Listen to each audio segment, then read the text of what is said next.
ਹਮਦਾ ਬਈ ਇੱਥੇ ਮੁੰਡਾ ਸੀਗਾ ਨਾ ਫੱਜੀ ਦਾ ਫਜਲਾ ਸੀ ਉਹਦਾ ਬਾਰਦ ਉਹ ਵੀ ਗਿਆ ਸੀ ਛੱਲੀਆਂ ਦੀ ਪੰਡ ਬੰਨੀ ਹੋਈ ਸੀਗੀ ਤੇ ਸਿਰ ਤੇ ਰੱਖੀ ਉਹਨੇ ਉਹਨੂੰ ਵੱਢ ਕੇ ਨਾ ਉਹਦਾ ਗਾਟਾ ਤੇ ਉਹਦੇ ਮੂੰਹ ਦੇ ਵਿੱਚ ਪੂੰਡ ਦਿੱਤੀ ਵੀ ਛੱਲੀ ਜਦ ਫਿਰ ਬੰਦੇ ਮੁੜ ਕੇ ਹਟੋ ਹਟੀ ਹੋ ਗਈ ਨਾ ਫਿਰ ਬੰਦੇ ਗਏ ਪਤਾ ਲੱਗਾ ਵੀ ਫਲਾਣਾ ਉੱਥੇ ਵੱਢਿਆ ਪਿਆ ਫਲਾਣਾ ਉੱਥੇ ਵੱਢਿਆ ਪਿਆ ਫਿਰ ਜਾ ਕੇ ਚੱਕ ਕੇ ਲਿਆ। ਅੱਛਾ ਧੌਣਾ ਬੰਦਿਆਂ ਦੀਆਂ ਲੱਥੀਆਂ ਸੀ ਬੰਦੇ ਫੇਰ ਵੀ ਭੱਜੇ ਦੌੜੇ ਫਿਰਦੇ ਸੀ ਦੌੜੇ ਐਡੇ ਜਵਾਨ ਜੋਸ਼ ਸੀਗਾ ਵਿੱਚ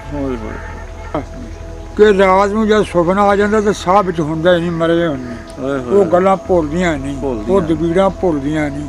ਅਸੀਂ ਆਪਣੇ ਹੱਥੀਂ ਛੱਪੜਾਂ ਛੱਪੜੀਆਂ ਤੋਂ ਪਾਣੀ ਪੀਤਾ ਵਿੱਚੇ ਬੰਦੇ ਵੱਡੇ ਪਏ ਸੀ ਗੋਡੇ ਖੜੇ ਜਿੱਦਾਂ ਬੇਲਣਾ ਨਹੀਂ ਵਿਗੜਿਆ ਹੁੰਦਾ ਇੱਦਾਂ ਵਿੱਚ ਬੰਦੇ ਪਏ ਸੀ ਹੋ ਗਿਆ ਉਹ ਬੁਰਜ ਬੂਹੇ ਬਟਾਂਗਾ ਸ਼ੁਰੂ ਹੋ ਗਿਆ ਚੀਕ ਤਹਾੜਾ ਪੈ ਗਿਆ ਤਾਂ ਅੱਗ ਦੀਆਂ ਲਾਟਾਂ ਨਿਕਲਣ ਲੱਗ ਪਈਆਂ। ਉਹ ਜਿਹੜੀ ਉਮਰੇ ਲੰਬੜਦਾਰ ਦੀ ਮਾਲਦਾ ਸੀ ਰਹਿ ਗਈ ਬੀੜ ਵਿੱਚ ਉਹ ਜਥੇਦਾਰ ਫਿਰਦੇ ਸੀ ਬਾਸੇ ਐਵੇਂ ਮਾਰੀ ਜਾਣਾ ਨੇ ਵਾ ਇੱਥੋਂ ਮੁਸਲਮਾਨਾਂ ਦਾ ਇੱਥੋਂ ਮੁਸ਼ਕ ਆਉਂਦਾ ਇੱਥੇ ਬੰਦਾ ਬੋਲਦਾ ਉਹ ਮਾਈ ਨੂੰ ਦੇਖ ਲਈ ਉਹਨੂੰ ਪੁੱਛਿਆ ਮਾਈ ਤੂੰ ਕਿੱਥੇ ਦੀ ਆ ਉਹਨੇ ਕਿਹਾ ਮੈਂ ਬਰਾਲੋਂ ਦੀ ਉਮਰੇ ਲੰਬੜਦਾਰ ਦੀ ਮਾਂ ਆ ਮੈਂ। ਅੱਛਾ ਉਸ ਮਾਈ ਦੇ ਵਿੱਚੋਂ ਇੱਕ ਬੇਟਾ ਸੀ ਉਹ ਸਾ ਸਿੱਖ ਦਾ ਪੁੱਤ ਤੇ ਉਹ ਸਾ ਫੌਜ ਦਾ ਵੱਡਾ ਅਫਸਰ। ਅੱਛਾ ਫੌਜ ਦਾ ਵੱਡਾ ਅਫਸਰ ਸੀਗਾ ਤੇ ਇਹ ਸਾਡੀ ਭੂਆ ਨੇ ਹੋਰ ਜਿਹੜੀਆਂ ਮੁਸਲਮਾਨਾਂ ਦੀਆਂ ਜਨਾਨੀਆਂ ਜਾ ਕੇ ਫਿਰ ਆਉਣਾ ਤੇ ਵੀ ਜਸੇ ਤਾਂ ਬਹੁਤ ਚੜ੍ਹ ਕੇ ਆਉਂਦੇ ਸਾਨੂੰ ਵੱਢ ਜਾਣਗੇ ਤੁਸੀਂ ਸਾਡਾ ਬੀਬੀ ਤੂੰ ਸਾਡਾ ਘਰ ਤੇਰਾ ਪੁੱਤ ਫੌਜ ਵਿੱਚ ਜਿਹੜੀ ਆ ਜਥੇਦਾਰ ਦੀ ਫੌਜੀ ਦੀ ਮਾਂ ਸੀ ਨਾ ਉਹ ਸਾਨੂੰ ਇੱਥੇ ਲਿਆ ਕੇ ਬਾਲਣ ਵੀ ਲੈ ਕੇ ਜਾਂਦੀ ਰਹੀ ਆ ਬੜੀ ਗੱਲ ਗੱਡਿਆਂ ਦੇ ਪਹੀਏ ਪਾੜੇ ਹੋਣੇ ਪੁਰਾਣੇ ਉਹ ਹੋਰ ਲੂਣ ਮਿਰਚ ਵੀ ਸਾਨੂੰ ਦੇ ਕੇ ਜਾਂਦੀ ਰਹੀ ਆ ਤੇ ਅਸੀਂ ਉੱਥੇ ਜਦ ਤੇ ਅਸੀਂ ਰਹੇ ਨਾ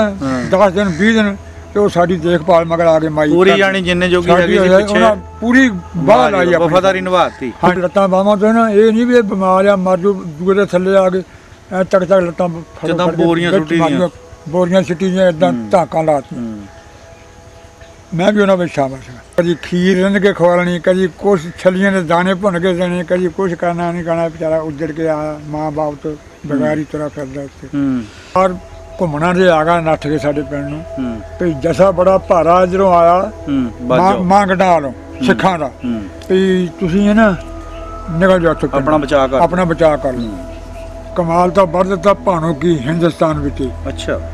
ਕਤਲ ਕਰ ਦਿੱਤਾ। ਜੈਸੇ ਨੂੰ ਪਤਾ ਲੱਗ ਗਿਆ ਵੀ ਇਹਦਾ ਮੁੰਨਿਆਂ ਵਾਲਾ ਲੰਬੜਦਾਰ ਜਿਹੜਾ ਨਾ ਗੁਜਰਾਂ ਨੂੰ ਗਰਾਣੋਂ ਵਾਲਿਆਂ ਨੂੰ ਉੱਥੇ ਲੈ ਗਿਆ ਮੁੰਨਿਆਂ 'ਚ ਲੈ ਗਿਆ ਬਚਾ ਕੇ ਲੈ ਗਿਆ। ਹਾਂਜੀ ਬਚਾ ਕੇ ਲੈ ਗਿਆ ਚੰਗੇ ਬੰਦੇ ਵੀ ਹੈਗੇ। ਹਾਂਜੀ ਉਹ ਜਸਾ ਜਿਹੜਾ ਨਾ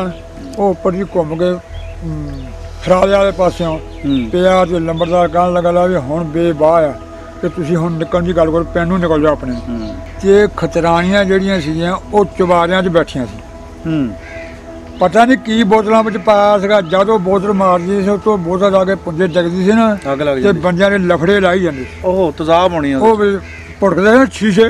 ਮੋਟੇ ਮੋਟੇ ਸ਼ੀਸ਼ੇ ਉਹ ਬੰਦਿਆਂ ਦੇ ਜਿੱਥੇ ਲੱਗਦਾ ਤਾਂ ਤਬਾਹੀ ਕਰੀ ਜਾਂਦੇ ਸੀ। ਮੁੰਨਿਆਂ ਦਾ ਜੱਟ ਸੀ ਸਵਰਨ ਸਿੰਘ। ਅੱਛਾ ਸਵਰਨ ਸਿੰਘ ਉਹਦਾ ਨਾਂ ਸਵਰਨ ਸਿੰਘ ਦਾ ਲੰਬੜਦਾਰ ਸੀ। ਅੱਛਾ ਮੁੰਨਿਆਂ ਦਾ ਹਾਂਜੀ